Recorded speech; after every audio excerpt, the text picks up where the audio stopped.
Boa noite. Ontem nós estivemos reunidos, para chorar com a família do pastor, irmã Dalva, família do nosso irmão Cícero, nosso diácono que partiu.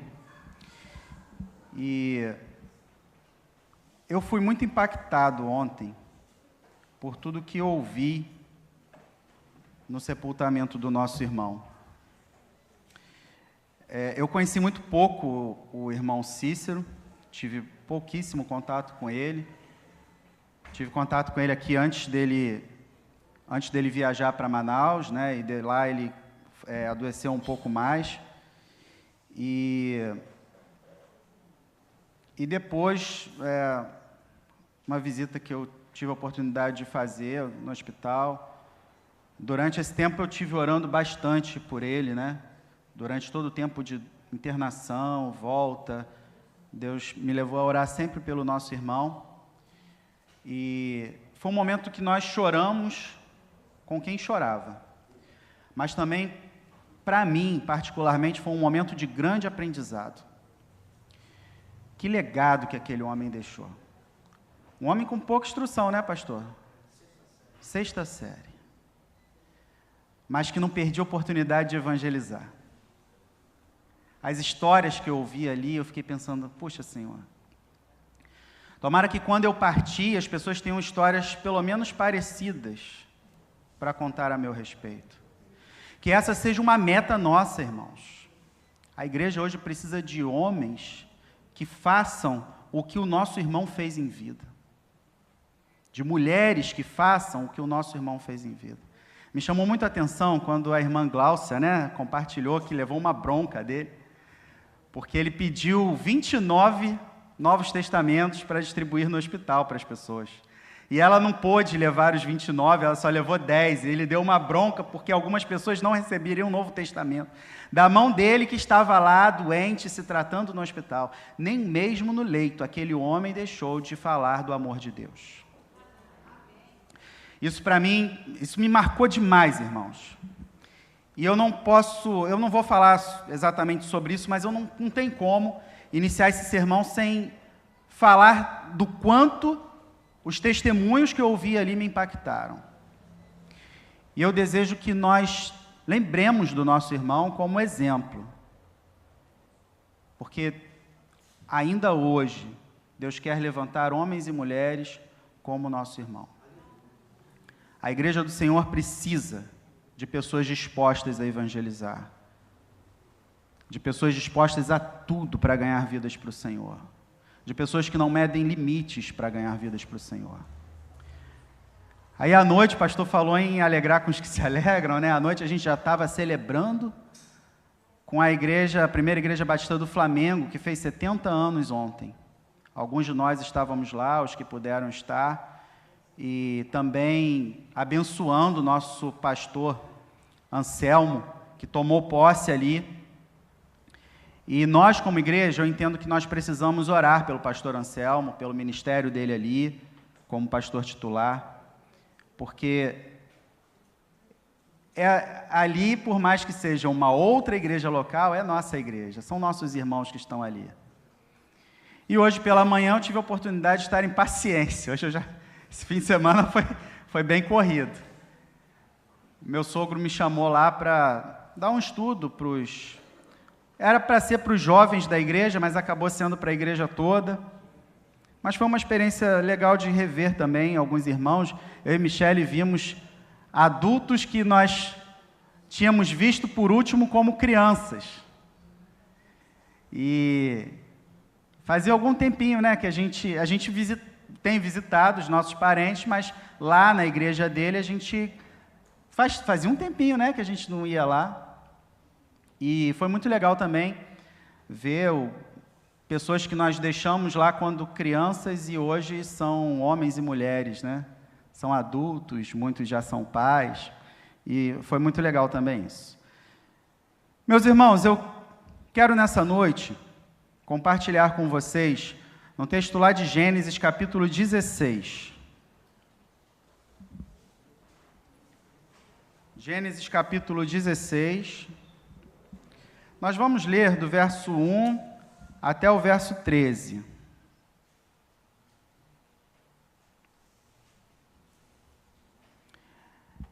É a história de uma mulher que acaba sendo envolvida numa trama familiar e ela sofre por isso. Mas chega um momento em que ela tem um encontro com Deus. Gostaria de compartilhar com as irmãs e com os irmãos a respeito dessa mulher, que se chama Agar. Todos acharam? Gênesis capítulo 16, versos do 1 ao 13. Ora, Sarai, mulher de Abrão, não lhe dava filhos, mas tinha uma serva egípcia chamada Agar. Então Sarai disse a Abrão: eis que o Senhor me impediu de dar à luz. Tome, pois, a minha serva, talvez assim eu possa ter filhos por meio dela. E Abrão concordou com o plano de Sarai. Então Sarai, mulher de Abrão, tomou Agar, sua serva egípcia, e a deu por mulher a Abrão, seu marido, depois que ele já estava morando durante 10 anos na terra de Canaã. Ele teve relações com Agar e ela ficou grávida. Ao saber que estava grávida, Agar começou a olhar com desprezo para sua senhora. Então Sarai disse a Abrão: seja sobre você a afronta que é feita a mim. Eu mesma pus a minha serva em seus braços. Ela, porém, vendo que engravidou, me olha com desprezo. Que o Senhor julgue entre mim e você. Abrão respondeu a Sarai: você continua a ter controle sobre a sua serva. Faça com ela o que melhor lhe parecer. Então Sarai a humilhou e Agar fugiu da presença dela. Quando o anjo do Senhor a encontrou junto a uma fonte de água no deserto, junto à fonte no caminho de Sur, perguntou-lhe: Agar, serva de Sarai, de onde você vem e para onde vai? Ela respondeu: fujo da presença de Sarai, minha senhora.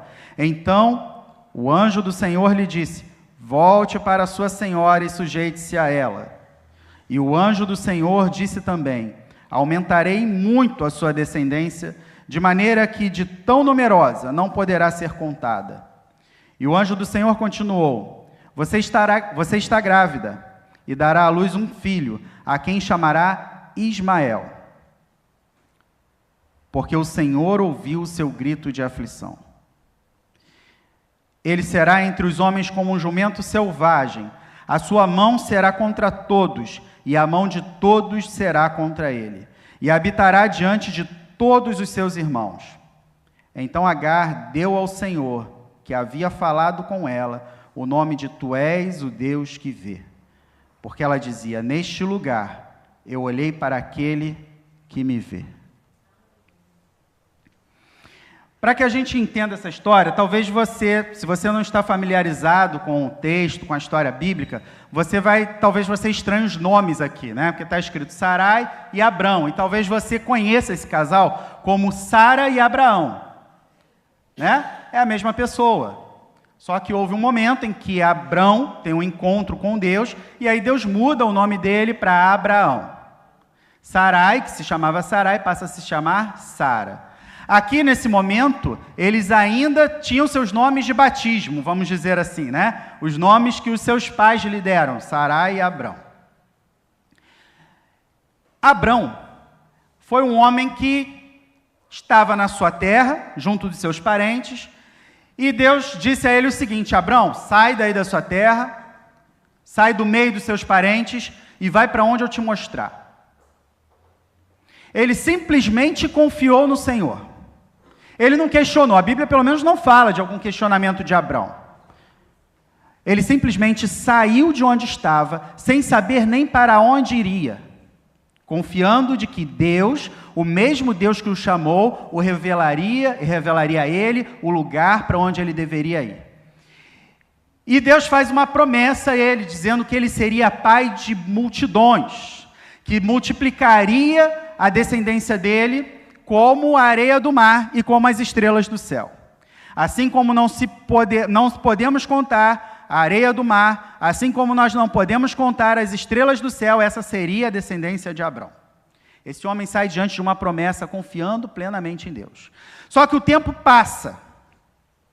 E ainda havia uma promessa de que ele seria pai de uma grande nação, que haveria multidões através dele, mas havia um problema na família.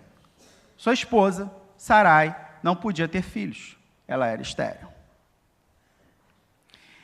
E passa o tempo, talvez Abrão e Sarai tivessem confiado muito. Não, Deus falou, vai acontecer, Sarai, você vai engravidar, mas ela não engravida. E chega um ponto em que a resistência deles é minada, e eles pensam, deve estar faltando alguma coisa. Talvez nós não tenhamos feito tudo o que precisávamos fazer. E Sarai tem uma brilhante ideia. Eu tenho uma serva, eu vou te dar a minha serva, você vai ter filhos com ela, e através dos filhos dela eu vou ser mãe. Gente, isso era uma prática comum naquele tempo, não havia nada de errado. Vamos dizer, contextualizando, a legislação permitia isso. Não havia erro. A mulher que não podia engravidar, ela poderia dar a sua serva ao marido para que o marido tivesse filhos. Só que os filhos da serva seriam filhos do marido e dela. Eles deveriam ser tratados como filhos do casal. Era como se fosse uma barriga de aluguel, talvez. Só que não com inseminação artificial, né? Ou seja, diante de uma situação onde aquele casal sai de onde mora por fé, depois que o tempo passa, eles decidem dar uma ajudinha a Deus. E quantas vezes eu e você também resolvemos dar uma ajuda a Deus? Quantas vezes Deus nos promete coisas, nós cremos, mas passa o tempo, nada acontece e nós tentamos ajudar a Deus. Às vezes acontece isso no trabalho, às vezes acontece isso na nossa vizinhança, às vezes acontece isso no negócio que nós oramos para que aconteça. Não foi diferente com eles. Essa foi a solução para ajudar Deus. É certo que Deus não precisa da nossa ajuda, porque Ele é fiel e o que Ele promete, Ele sempre vai cumprir. Mas nós, na nossa fraqueza e limitação, nós não conseguimos ver isso muitas vezes. E aí acontece outro problema. Eles cumprem os padrões do seu tempo, Abrão tem relações com a serva de Sarai, Agar, e ela engravida. Quando Agar engravida, ela começa a humilhar a sua senhora. Eu imagino Agar passando por Sarai dizendo assim, eu tenho, você não tem. Talvez a humilhação tivesse sido ainda pior. Talvez muitas vezes ela tivesse dito à sua senhora, está vendo? Você pode ser rica, você pode ter tudo, você pode até ter um homem que te ama, mas você não foi capaz de engravidar, e eu, uma simples escrava, eu fui. Isso causa tanta fúria em Sarai, que Sarai vai cobrar de Abrão. Olha, eu te dei a minha serva para que você a engravidasse, agora ela está se achando a dona, ela está achando que ela manda em tudo aqui, que ela é sua mulher de verdade. E aí, vamos ver, Abrão, claro, defende a sua esposa. Ele diz, olha, você é a patroa, você que decide. E aí a solução de Sarai foi, eu acho que é pior do que, em vez de sentar, conversar com a sua serva, ela espanca a serva, ela humilha a serva. E então Agar foge dali.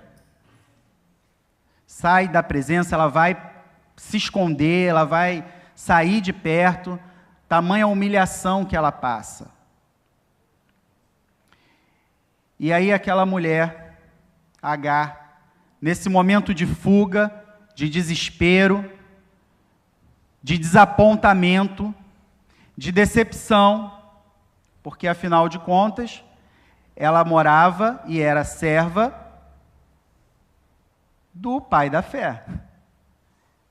embora Abraão não tivesse ainda esse título, mas era um homem que tinha fé, era um homem que seguia a voz de Deus. Nisso fica também dois ensinamentos até aqui. O primeiro, que é muito claro pelo texto, que nós não podemos tentar dar jeitinho e nós não somos deuses. Quando Deus promete, Ele cumpre. Cabe a nós esperarmos o tempo da promessa. Se você tem orado por algo, espera, porque vai chegar o tempo em que Deus vai responder. Se Deus ainda não respondeu, Ele vai responder. Ainda que seja sim, não, ou espera mais um pouquinho, Deus sempre responde a sua oração. Precisamos ter paciência nesses momentos. E aqui fica um aprendizado nisso. Mas um outro aprendizado também que eu verifico é que muitas vezes as pessoas de quem nós esperamos, por quem nós esperamos, que nos apresentem a Deus, elas muitas vezes podem apresentar um Deus distorcido. Abraão e Sarai tinham promessa, conheciam Deus. Agar era serva deles, morava na casa com eles e precisava conhecer Deus, o Deus de Abraão e Sarai, mas ela conhece talvez um Deus violento, que usa, depois espanca. Agar errou, ok, errou, mas Sarai, como uma mulher que tinha uma promessa, a reação dela não deveria ser essa. Quantas vezes eu e você nos comportamos como Abrão e Sarai? Quantas vezes eu e você nos comportamos como Abrão e Sarai quando nós não esperamos a resposta de Deus e agimos? Quantas vezes eu e você agimos como Abrão e Sarai quando as pessoas esperam de nós uma reação de quem serve a Deus e nós reagimos como uma pessoa violenta, como uma pessoa que não serve a Deus, como uma pessoa que não segue os princípios da Bíblia? Quantas vezes nós, em vez de sermos as pessoas que oferecem amor aos outros, ao invés de oferecermos um Deus de amor, nós oferecemos a nossa própria justiça.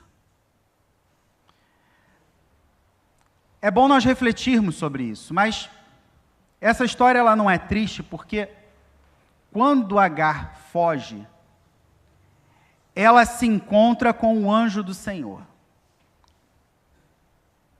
E aí não vamos entrar no mérito aqui de quem é o anjo do Senhor, né? Há uma discussão sobre isso. Alguns vão dizer que quando a Bíblia fala do anjo do Senhor, é o próprio Senhor ali, é uma revelação de Deus. Outros dizem que é realmente um anjo apenas, que vem do Senhor para dar uma mensagem do Senhor. Bom, se era o próprio Senhor Jesus ali se manifestando, ou se era um anjo mesmo, isso acho que é até o menos relevante. Mas o importante é que aquela mulher, quando fugia da sua patroa, quando fugia dos crentes que não manifestavam a graça de Deus na sua vida, vamos dizer assim, ela encontra com o anjo do Senhor, com o mensageiro do Senhor. E é curioso porque esse anjo, ele pergunta a ela: Agar, de onde você vem e para onde você vai? Sabe, muitas vezes nos momentos de fuga, nos momentos de desespero, Deus também nos faz essa pergunta: de onde você está vindo e para onde você vai? Qual é a sua experiência até aqui e o que você pretende fazer daqui para frente? E Agar responde: olha, eu estou vindo da casa da minha senhora. Aconteceu isso, né? Ela mandou me deitar com o marido dela, eu engravidei, e aí eu fiquei realmente me achando um pouquinho mais, ela me bateu, me humilhou e eu fugi dela. Aí o anjo vira para Agar e diz assim: não, volta lá, acerta a sua situação com a sua patroa, mas olha, eu tenho uma boa notícia para você, você está grávida. E você vai dar o nome ao seu filho de Ismael. Ismael significa Deus que ouve. Porque mesmo no momento de humilhação, Deus não deixa de te ouvir. Deus não deixou de ouvir aquela mulher naquele momento, e Deus não deixa de te ouvir no momento de humilhação também. Ainda que a sua humilhação tenha sido produzida por um erro seu, como o de Agar, Deus não deixa de te ouvir, porque Deus é bom e misericordioso.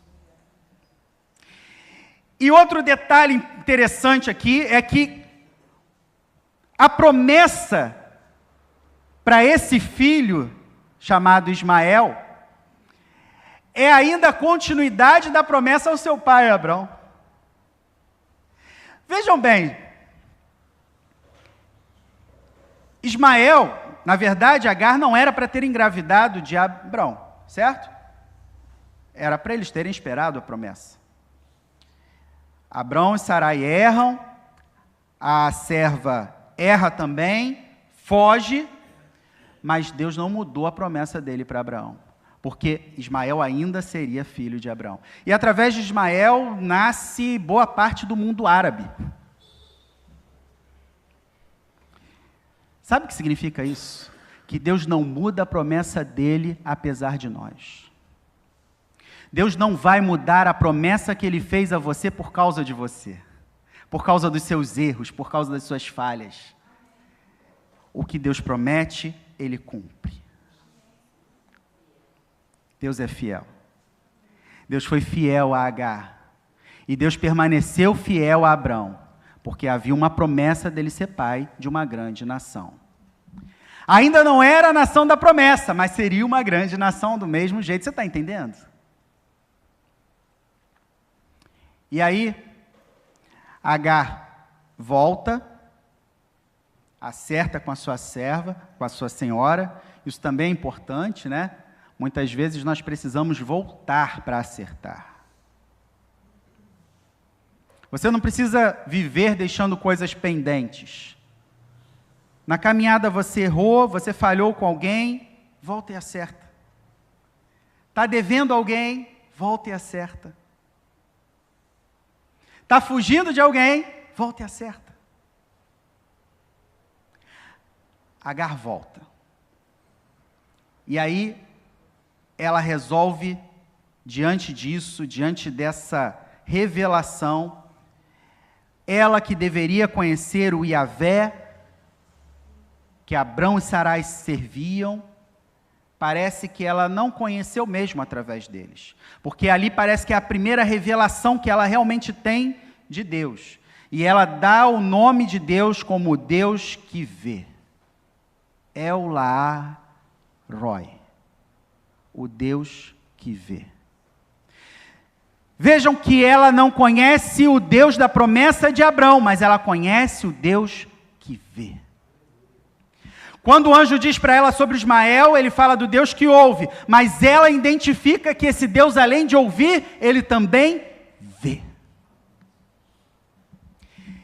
E lá, Roi, ele tem 3 significados que eu gostaria de compartilhar com vocês. O primeiro é o que eu já falei, o Deus que vê. Ela identifica a Deus como quem olha para ela, apesar do desprezo da sua senhora. Esse é o Deus que olha para você, apesar de todas as circunstâncias que você já enfrentou, apesar de todas as dificuldades, apesar de todas as suas falhas, apesar de todos os seus erros, Ele olha para você.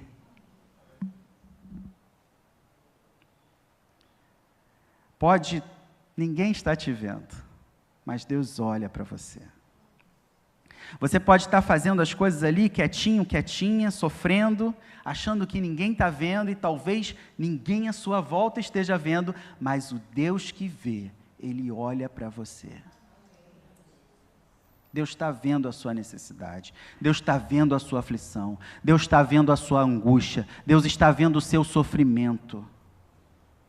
Deus está vendo o desprezo que você tem passado. Deus vê. Você pode crer nisso. Você pode confiar nisso. Independente de você ter errado ou não, Deus vê. La-Roi também significa o Deus que entende. Porque se Deus apenas visse, Deus também nos condenaria logo, né? Quando Deus olha para mim, Ele vai ver um homem pecador, um homem cheio de falhas, um homem que mesmo tentando acertar, ele erra. Mas Ele não somente vê, Ele também entende.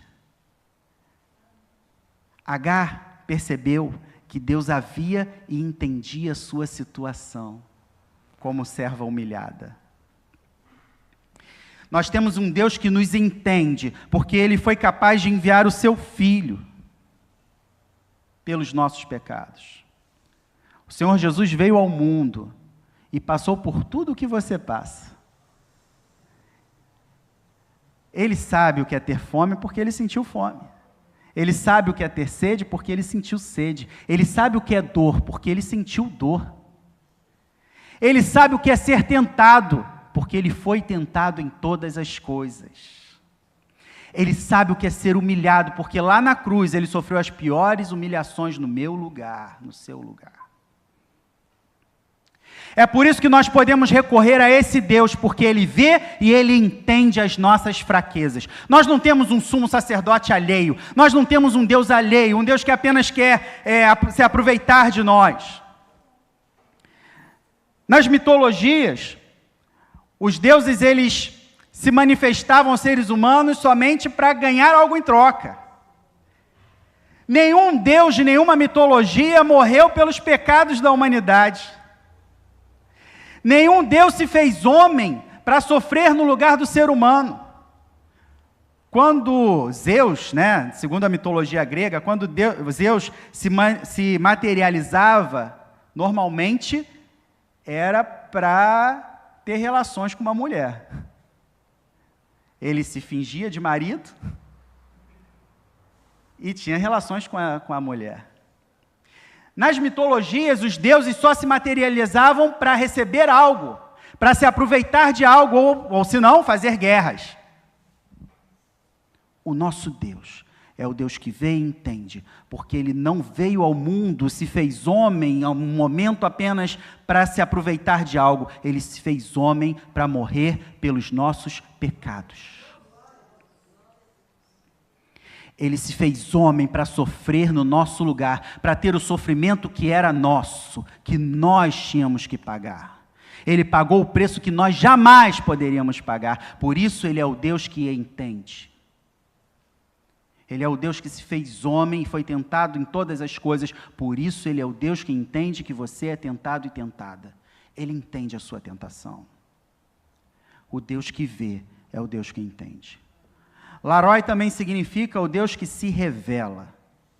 Deus se revela a Agar naquele momento de angústia. Se Ele fosse apenas o Deus que vê e o Deus que entende, ainda assim Ele seria um Deus distante de nós, mas não. O nosso Deus, o Senhor Jesus, é o Emanuel, porque Ele é o Deus conosco. É o Deus que se revela.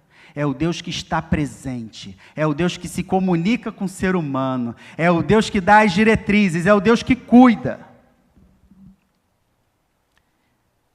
Agar deveria ter entendido isso e ter esse conhecimento de Deus através de Abrão e Sarai.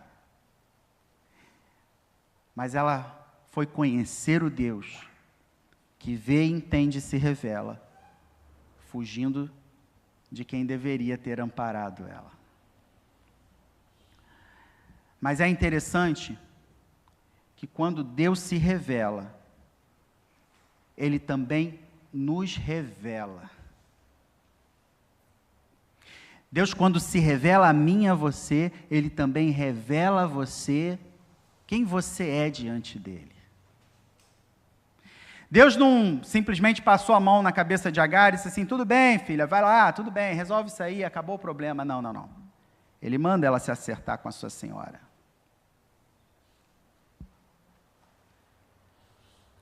Ele revela a Agar onde ela tinha errado também, que ela precisava corrigir. Depois não vai ser ela, vai ser Ismael, vou dar um spoiler para vocês, depois o Ismael que vai causar o problema, Mas Deus não deixa de ser fiel ainda assim. Tem uma música antiga do Catedral que diz que quanto mais a gente se chega perto de Deus, a gente se conhece mais. O Deus que se revela é o Deus que nos faz olharmos para dentro de nós e vermos o quanto nós somos falhos, pecadores e precisamos dele.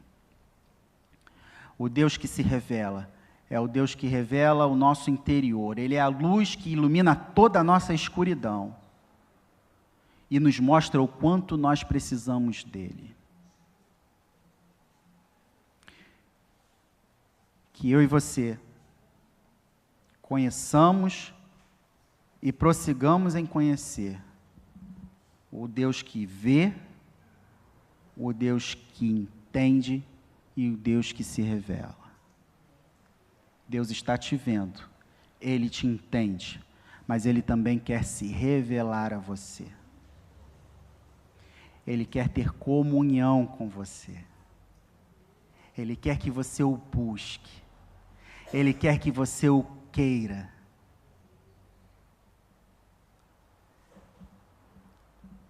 Que o Deus que se revela, nos revele a nós mesmos a cada dia, para que nós possamos ter mais dele nas nossas vidas, para que nós possamos viver mais dele, a ponto das pessoas sentirem a presença dele através das nossas vidas.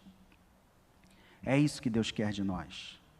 Deus quer que as pessoas vejam e o conheçam através das nossas vidas. No seu trabalho, na sua escola, na sua faculdade, na sua casa, na sua rua, nos lugares onde você convive. Deus se revela a você para que você revele esse Deus às pessoas que te cercam. Amém? Amém. Que Deus abençoe a sua palavra.